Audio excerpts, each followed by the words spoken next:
Assalamualaikum warahmatullahi wabarakatuh. Kenalin, nama aku Yumna Salma Novasya dari 10 IPA 5.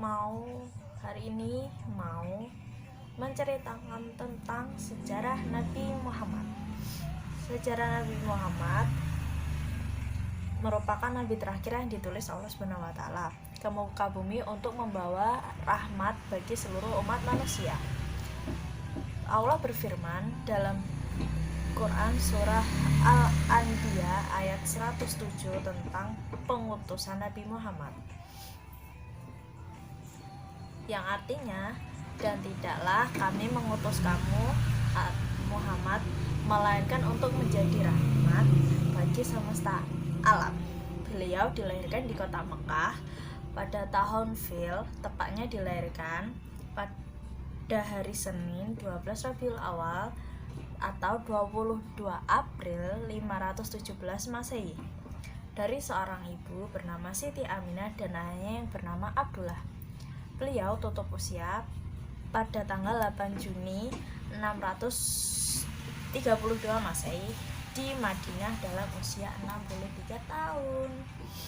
Masa kecil Nabi Muhammad dilahirkan dalam keadaan yatim. Ketika Nabi Muhammad masih dalam kandungan, ayahnya Abdullah telah meninggal. Nama lengkapnya Muhammad bin Abdullah ini merupakan seorang nabi yang terlahir dari keluarga Bani Quraisy yang membawa ajaran agama Islam.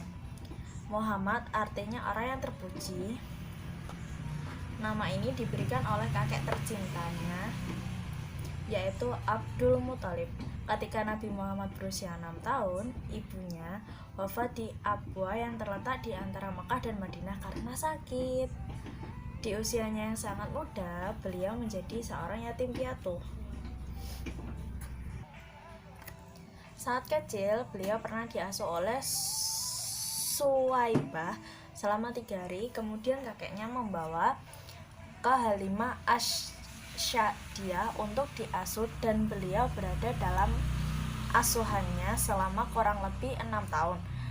Dalam usia 5 bulan, beliau sudah bisa berjalan, dan pada 9 bulan sudah lancar berbicara. Semasa kecilnya, beliau juga telah menggembalakan kambing. Abdul Thalib, paman Nabi, mengajak berdagang ketika usia 12 tahun ke negeri Syam. Beliau diasuh pamannya setelah ditinggal wafat kakeknya pada usia 8 tahun. Peristiwa pembelahan dada Nabi Muhammad. Ketika usia 4 beranjak 5 tahun, Nabi Muhammad ditelentangkan oleh malaikat Jibril, lalu dibelah dadanya dan dikeluarkan hati serta segumpal darah dari Nabi Muhammad. Kemudian malaikat mencucinya di dalam bejana dengan air Zam-Zam dan menatanya kembali ke tempat semula. Nabi Muhammad tetap dalam kondisi sehat dan bugar. Melihat kondisi tersebut, Halimah Asy-Sya'diyah sangat takut dan khawatir atas keselamatan Nabi Muhammad, sehingga ia memutuskan untuk mengembalikan kepada Siti Aminah, ibunya. Dakwah Nabi Muhammad. Nabi Muhammad pertama kali menyampaikan dakwahnya secara sembunyi-sembunyi. Adapun orang-orang yang pertama kali masuk agama Islam, yaitu keluarga dan para sahabatnya, di antara istrinya Siti Khadijah, sahabatnya Ali bin Abi Thalib, Abu Bakar Asy-Siddiq, Zaid bin Haritsah, Utsman bin Affan, Zubair bin Awam, dan masih banyak lagi keluarga dari para sahabat Rasulullah. Selama 3 tahun lamanya berdakwah secara sembunyi-sembunyi dari satu rumah ke rumah lainnya, kemudian turunlah surah Al-Hijr ayat 94, yang artinya, maka sampaikanlah olehmu secara terang-terangan segala apa yang telah diperintahkan kepadamu, dan berpalinglah dari orang-orang yang musyrik. Dengan turunnya ayat ini, maka beliau menyiarkan dakwahnya secara terang-terangan. Tanggapan orang-orang Quraisy pada saat itu sangat marah dan melarang penyiaran Islam yang dibawa oleh Nabi Muhammad. Bahkan Nyawa beliau ketika itu sangat terancam. Namun, beliau dan para sahabatnya semakin kuat dan tangguh menghadapi tantangan dan hambatan yang dihadapi dengan kesabaran walau ejekan, caci maki, dan olok-olok serta banyak umat yang menentang seluruh ajaran Nabi. Rasulullah menikah dengan Siti Hadijah binti Khuwailid, seorang janda dan pengusaha yang kaya raya. Wanita yang cerdas dan sangat termasyhur pada usia 25 tahun. Dan Siti Hadijah berusia 40 tahun. Siti